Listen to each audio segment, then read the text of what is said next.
Fatimah Az-Zahra lahir 5 tahun sebelum Nabi Muhammad diutus menjadi nabi. Beliau berasal dari keluarga yang paling mulia di dunia. Ayahnya adalah Nabi Muhammad sallallahu alaihi wasallam.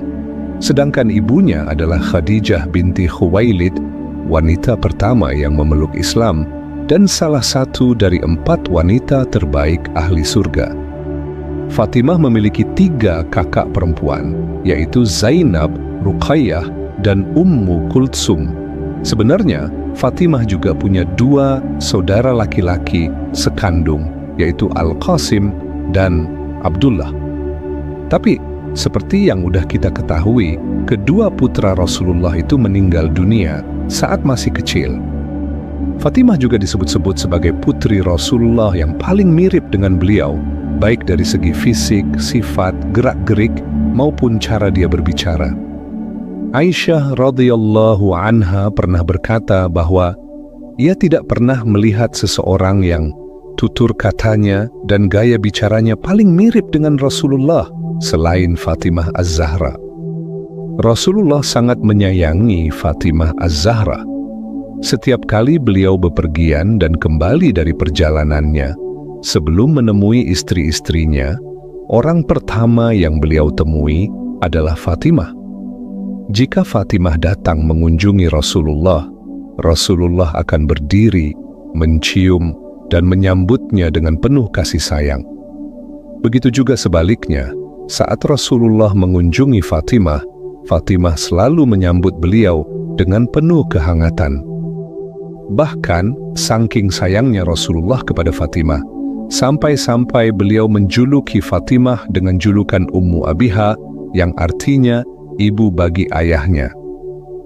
Itu adalah gelar kehormatan sekaligus pengakuan langsung dari Rasulullah yang membuktikan tentang besarnya cinta, perhatian, dan pengorbanan yang diberikan oleh Fatimah kepada Nabi Muhammad.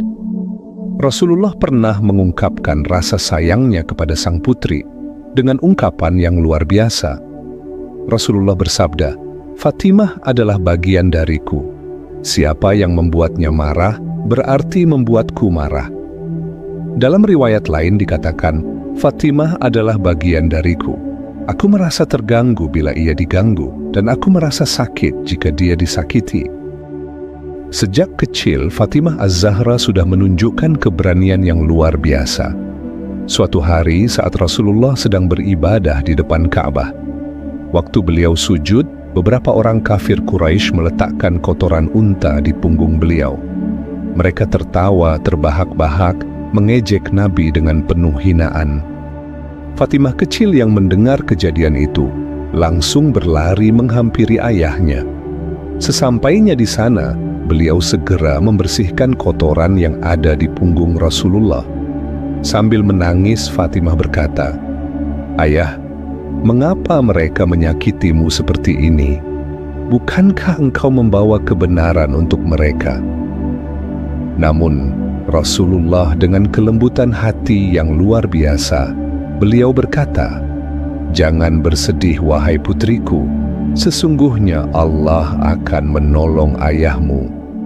Setelah membersihkan kotoran unta yang ada di punggung ayahnya, dengan penuh keberanian, Fatimah langsung menghardik orang-orang kafir itu.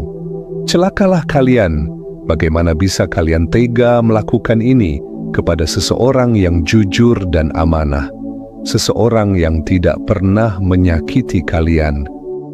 Setelah insiden itu, Rasulullah memeluk Fatimah dengan penuh kasih sayang. Beliau mengusap air mata putrinya itu, lalu berkata, "Wahai putriku, jangan takut. Allah selalu bersama kita.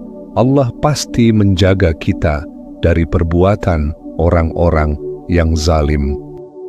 Saat terjadi perang Uhud, Fatimah Az-Zahra juga terlibat dan ikut berperan di dalam pertempuran tersebut.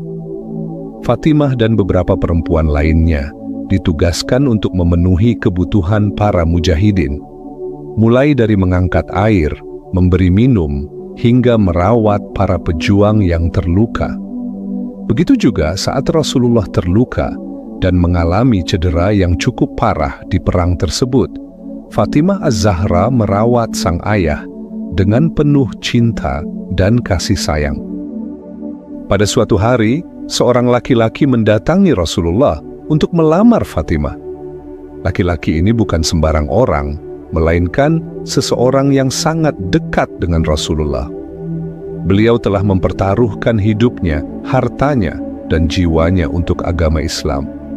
Sejak awal risalah Islam diturunkan, ia selalu menemani perjuangan Rasulullah SAW. Siapakah dia? Dia adalah Abu Bakar As-Siddiq. Namun saat Abu Bakar mendatangi Rasulullah untuk melamar Fatimah, dengan halus Rasulullah menolak lamaran Abu Bakar. Alasan Rasulullah menolak lamaran Abu Bakar karena umur Fatimah waktu itu masih terlalu muda, sehingga akan ada perbedaan usia yang terlalu jauh antara keduanya. Selain itu, pada saat itu juga Abu Bakar merupakan mertua Rasulullah SAW. Setelah Rasulullah menolak lamaran Abu Bakar, beliau kembali didatangi oleh seorang laki-laki nan gagah perkasa dan pemberani. Seseorang yang dengan masuk Islamnya telah mengangkat derajat kaum muslimin. Seorang laki-laki yang kehadirannya membuat setan berlari ketakutan dan musuh-musuh Allah pun bertekuk lutut. Ia adalah seseorang yang diberi gelar Al-Faruq. Ia adalah sahabat Rasulullah yang mulia, Umar bin Khattab. Umar bin Khattab juga ingin melamar Fatimah.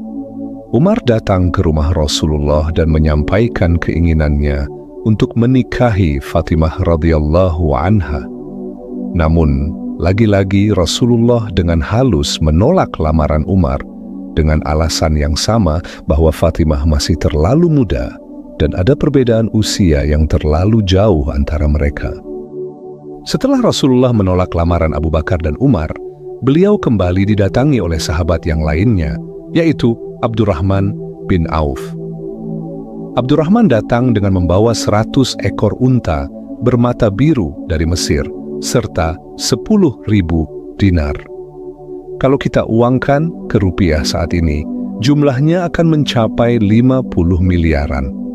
Namun, meskipun membawa mahar yang begitu besar, lamaran Abdurrahman bin Auf tetap ditolak secara halus oleh Rasulullah SAW. Sahabat Rasulullah yang mulia lainnya, yaitu Utsman bin Affan, juga memberanikan diri untuk melamar sang putri. Mahar yang dibawa oleh Utsman pun sama dengan yang dibawa oleh Abdurrahman bin Auf. Namun, kedudukan Utsman lebih mulia dibandingkan Abdurrahman bin Auf karena beliau udah lebih dulu masuk Islam. Akan tetapi, tidak diduga-duga Rasulullah SAW tetap menolak lamaran Utsman bin Affan.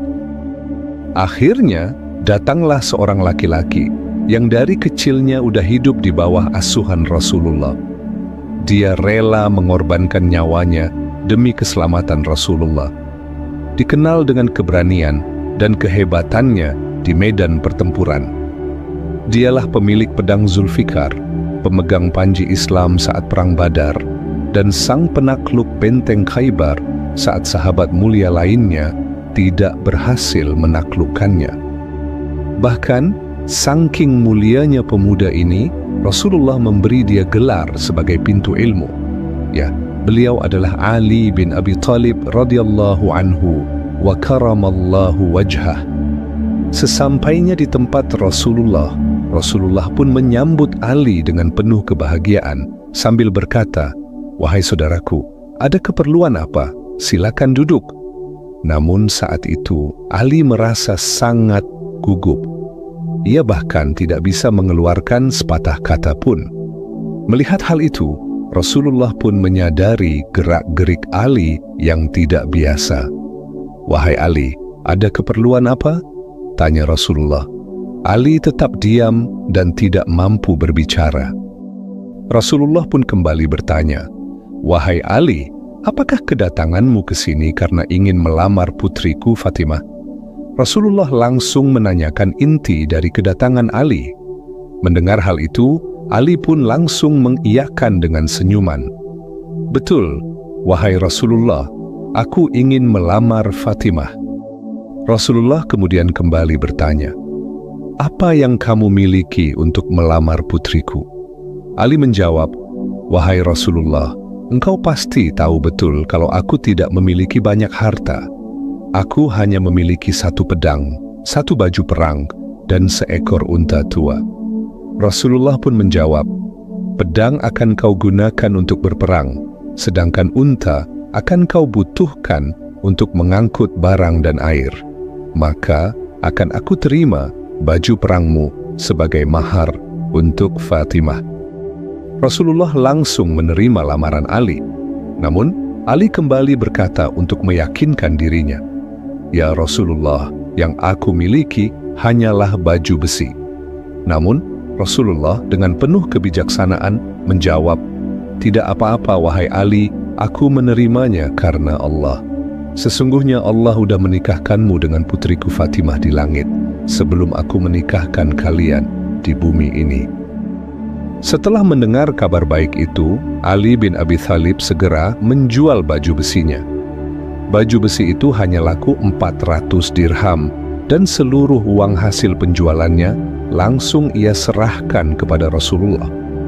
Rasulullah lalu membagi uang tersebut menjadi 3 bagian.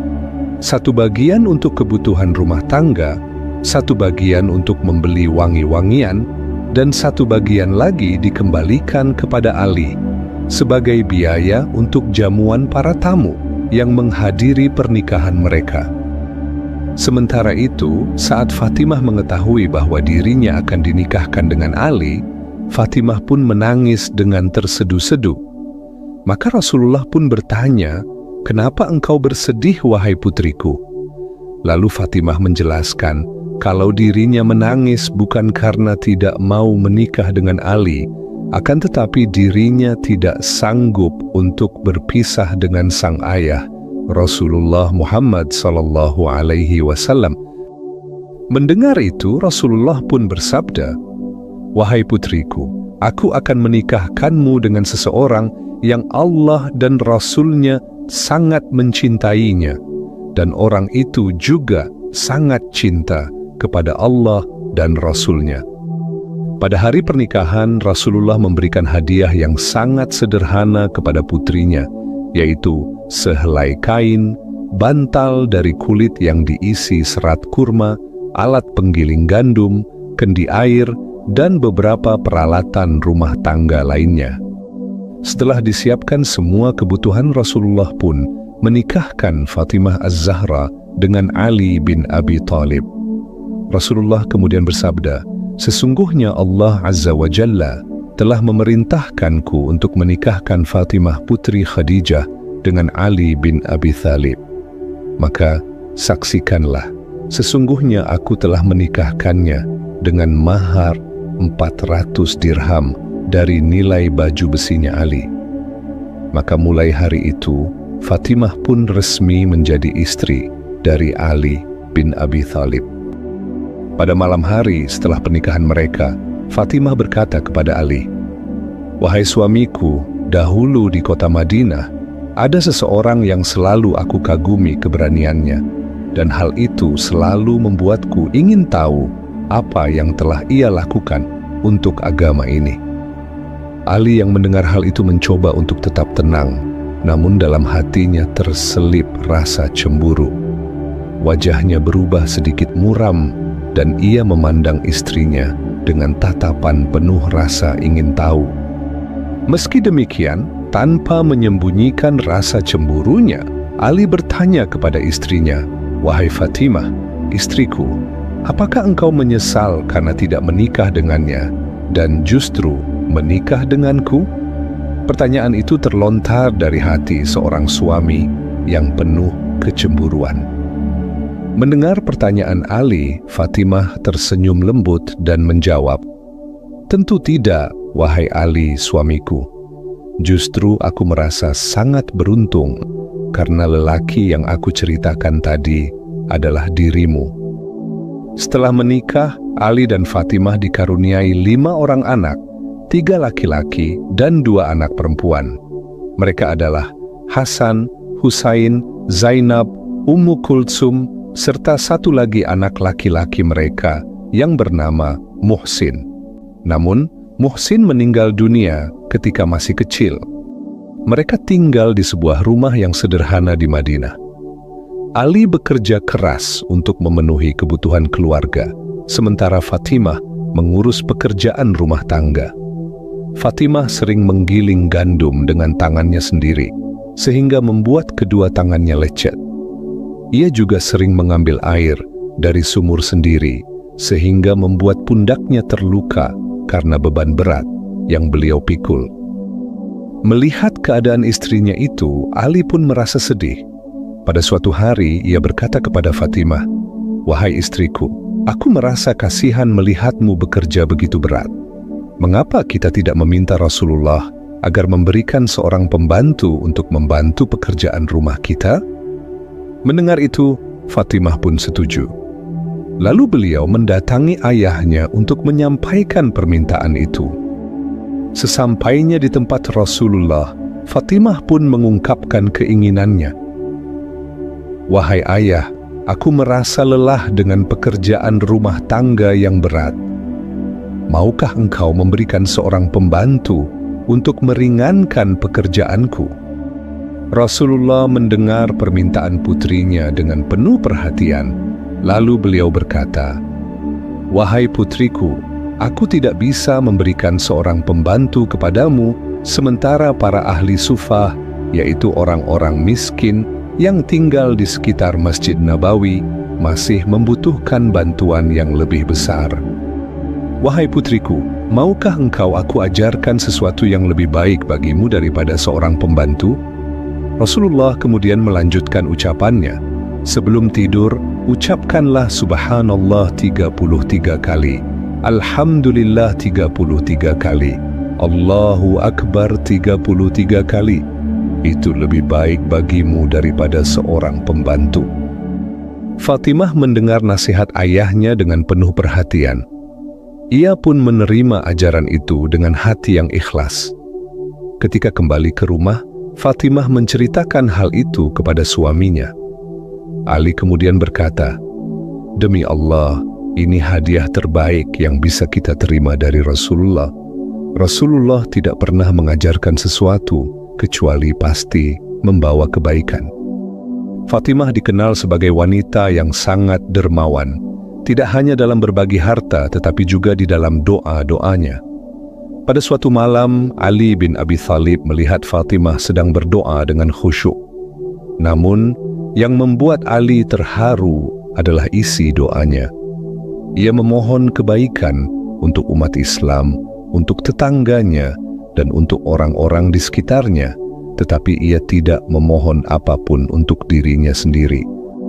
Setelah selesai berdoa, Ali bertanya kepada Fatimah, "Wahai istriku, mengapa engkau tidak memohon sesuatu untuk dirimu sendiri? Bukankah engkau juga membutuhkan rahmat dan karunia Allah?"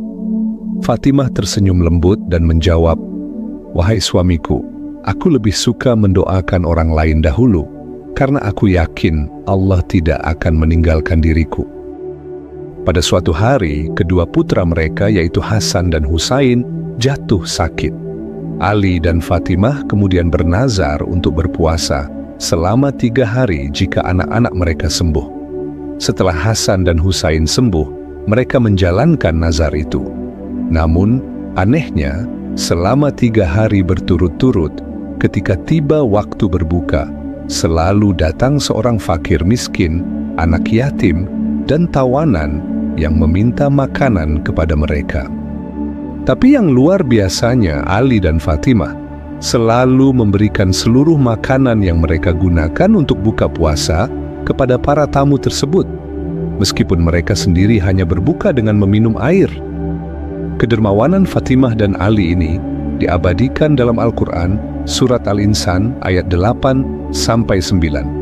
Dan mereka memberikan makanan yang disukainya kepada orang miskin, anak yatim, dan orang yang ditawan, seraya berkata, "Kami memberikan makanan kepada kalian hanya karena mengharapkan keridaan Allah kami tidak mengharapkan balasan dan tidak pula terima kasih dari kalian. Fatimah dan Ali dikenal sebagai pasangan yang selalu memikirkan orang lain, meskipun mereka sendiri dalam keadaan sulit.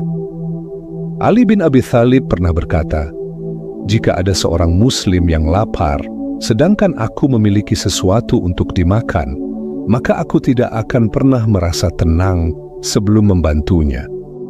Dalam sebuah riwayat diceritakan bahwa pada suatu malam yang dingin, ada seorang pengemis yang datang ke rumah Fatimah dan Ali.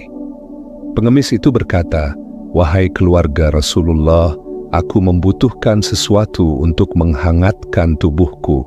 Tolonglah aku." Fatimah, yang tidak memiliki apa-apa selain selimut kecil yang biasa ia gunakan untuk tidur, menyerahkan selimut itu kepada pengemis tersebut. Ali yang melihat tindakan istrinya itu, beliau pun bertanya, "Wahai istriku, bagaimana engkau akan tidur tanpa selimut? Bukankah malam ini sangat dingin?" Fatimah menjawab dengan penuh keyakinan, "Wahai suamiku, aku lebih baik merasa dingin di malam ini daripada membiarkan seseorang kedinginan karena aku tidak memberikan apa yang bisa aku berikan kepadanya." Pada suatu hari setelah Rasulullah menjalankan haji wada, beliau memanggil putrinya Fatimah, lalu memintanya untuk duduk di sisi kanannya. Tidak lama kemudian, Rasulullah membisikkan sesuatu kepadanya. Seketika, Fatimah pun langsung menangis. Saat melihat putrinya bersedih, Rasulullah kembali membisikkan sesuatu kepada Fatimah. Pada bisikan kedua ini, Fatimah langsung tersenyum. Hal ini dilihat oleh Aisyah radhiyallahu anha, dan pada saat itu Aisyah sempat bertanya kepada Fatimah, "Apa yang sudah dibisikkan oleh Rasulullah kepadamu, wahai Fatimah?" Namun Fatimah menjawab, "Saya tidak ingin membuka rahasia Rasulullah." Setelah Rasulullah wafat, Aisyah kembali bertanya kepada Fatimah tentang apa yang dibisikkan oleh Rasulullah. Maka Fatimah pun menceritakan, "Adapun yang Rasulullah katakan kepadaku, yang pertama kalinya adalah, beliau akan segera wafat, maka aku pun menangis. Kemudian, beliau kembali berbisik kepadaku dan mengabarkan bahwa aku adalah orang pertama di antara keluarga beliau yang akan menyusul beliau. Maka aku pun tersenyum." Setelah Rasulullah wafat, Fatimah hidup dalam kesedihan yang mendalam. Ia sering terlihat menangis di malam hari karena mengenang ayahnya yang begitu ia cintai. Setiap sudut kota mengingatkannya pada kasih sayang dan kebesaran hati sang ayah. Ali bin Abi Thalib, suaminya, sering mencoba menghiburnya, tetapi luka di hati Fatimah terlalu dalam untuk disembuhkan. 6 bulan setelah wafatnya Rasulullah, Fatimah menyusul menghadap Allah Subhanahu wa Ta'ala.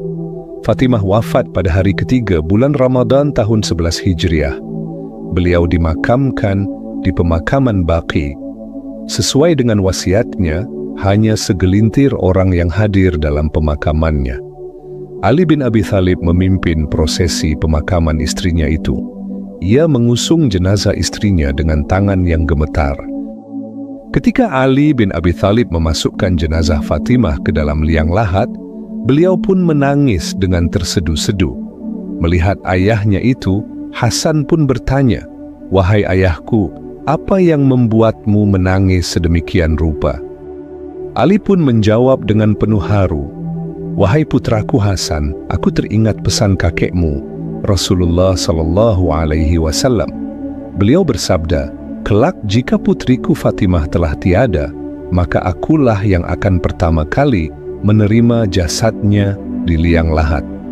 Demi Allah, wahai putraku Hasan, aku melihat tangan kakekmu Rasulullah. Beliau menerima jasad ibumu, dan aku melihat kakekmu mencium wajah ibumu." Setelah itu Ali pun berkata, "Wahai Rasulullah, kini aku kembalikan amanah yang telah engkau berikan kepadaku. Aku kembalikan belahan jiwamu yang setiap kali engkau rindu akan surga. engkau cium wajah suci putrimu Fatimah Az-Zahra. Wallahu alam bissawab. Wassalamualaikum warahmatullahi wabarakatuh.